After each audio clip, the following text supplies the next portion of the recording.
Tony D. Collins is here to encourage, motivate, inspire, guide you into excellence. Your success matters. Your dreams matter. Sign up right now with Shepherd One Coaching and become a better you.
Dr. Tony D. Collins is here to encourage, motivate, inspire, guide you into excellence. Your success matters. Your dreams matter. Sign up right now with Shepherd One Coaching and become a better you.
Dr. Tony D. Collins is here to encourage, motivate, inspire, guide you into excellence. Your success matters. Your dreams matter. Sign up right now with Shepherd One Coaching and become a better you.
Dr. Tony D. Collins is here to encourage, motivate, inspire, guide you into excellence. Your success matters. Your dreams matter. Sign up right now with Shepherd One Coaching and become a better you.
Dr. Tony D. Collins is here to encourage, motivate, inspire, guide you into excellence. Your success matters. Your dreams matter. Sign up right now with Shepherd One Coaching and become a better you.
Dr. Tony D. Collins is here to encourage, motivate, inspire, guide you into excellence.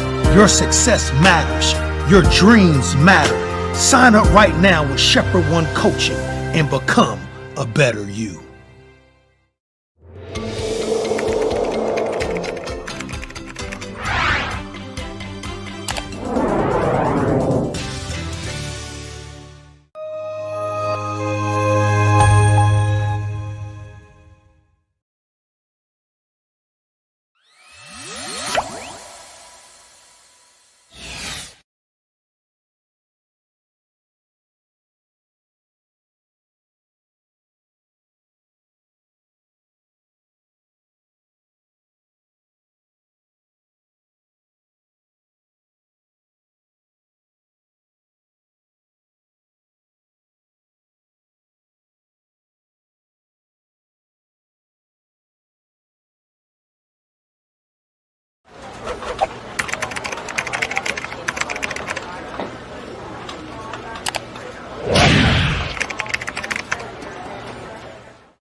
Dr. Tony D. Collins is here to encourage, motivate, inspire, guide you into excellence. Your success matters. Your dreams matter. Sign up right now with Shepherd One Coaching and become a better you.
Dr. Tony D. Collins here, and thank you for joining me for this edition of Mocha Moments.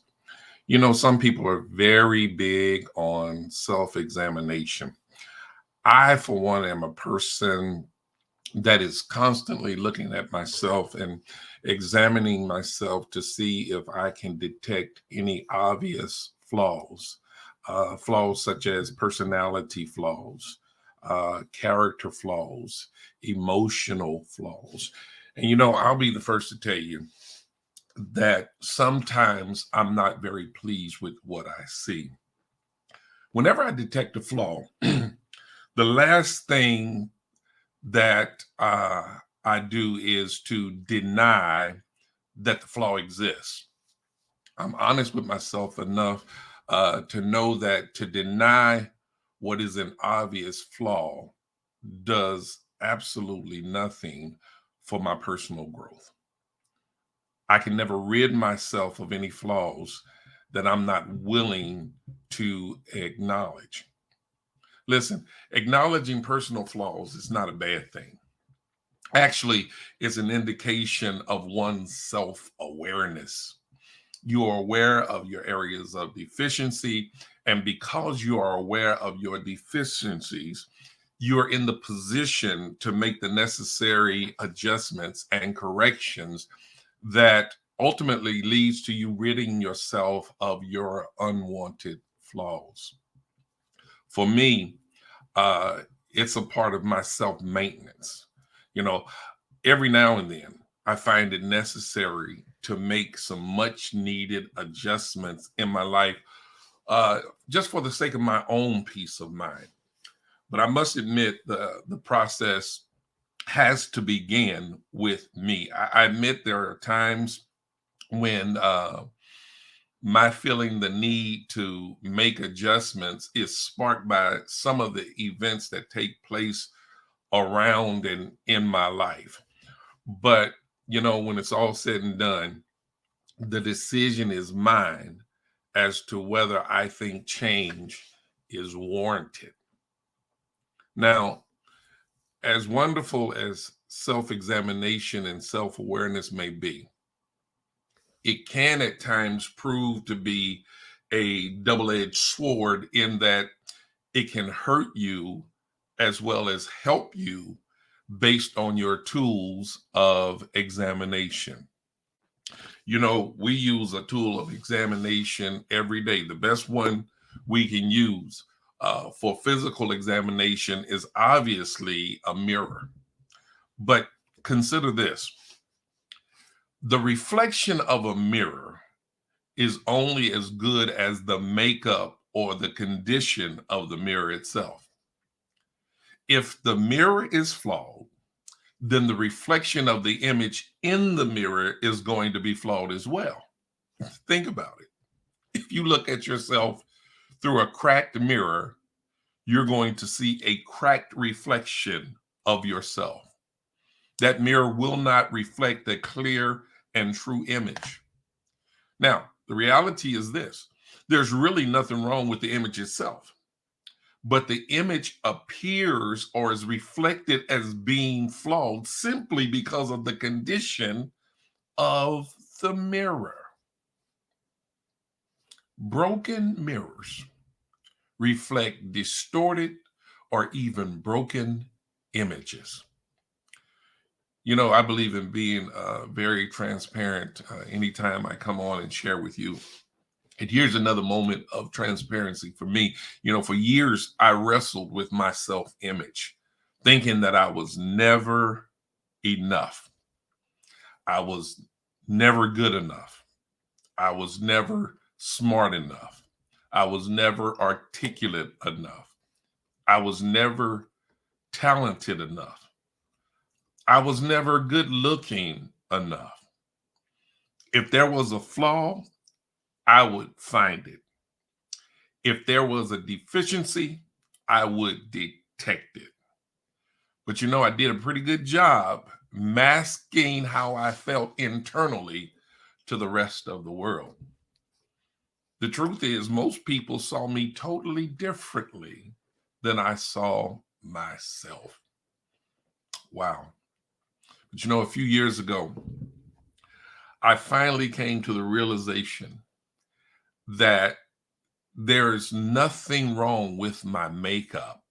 It was my mirrors that were the problem. My mirrors were causing me to magnify the minute as it pertains to what I had labeled as my flaws and deficiencies.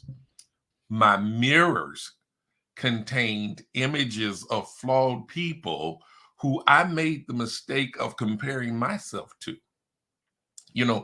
I, on so many occasions, made the mistake of concluding that if I was not as good as others, then I must not be good enough. You know, it's a shame, but it was difficult to acknowledge the good qualities I possess because, for one, I thought it would make me come off as being vain. Some of my conclusions were based on my upbringing. My misunderstanding of humility resulted in my being somewhat self-loathing.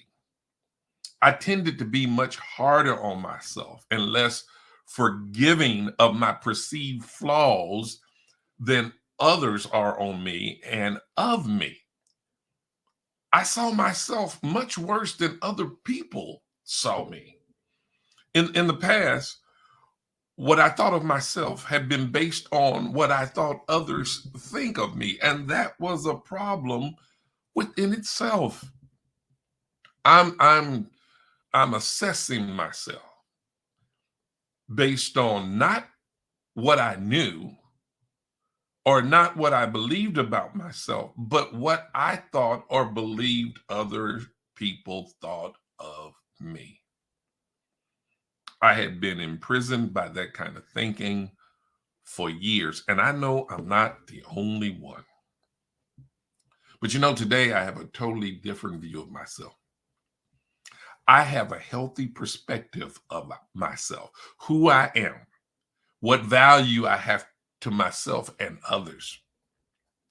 I have absolutely no guilt feelings about thinking well of myself.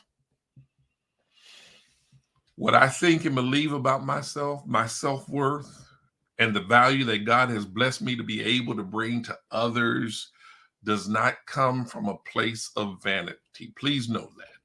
But it actually comes from a place of confident humility. Now, that's a phrase that you can put in your vocabulary. Confident humility. Some of you may not believe that the two can coexist, but it can. You can be very confident and yet maintain a spirit of humility all at the same time. As a matter of fact, I believe the best of people know how to balance the two. They have learned how to balance confidence and humility. And I believe that that is a wonderful discipline, a wonderful tool that one can obtain or acquire when they discipline themselves and have a proper view of themselves. Then they can possess and operate out of the spirit of confident humility. Some of you may be struggling with your self-image, how you see yourself, and how you perceive others perceive you. And you may have convinced yourself that you are terribly flawed, especially when you compare yourself to other people. Now, I know it's easier said than done, but you must come to resist the temptation to compare yourself to other people. You must stop evaluating yourself based on what you perceive to be the flawlessness of others. Believe it or not, as good as some people may appear to be, they too have flaws they are masking. And they work hard to keep these flaws hidden from the rest of the world.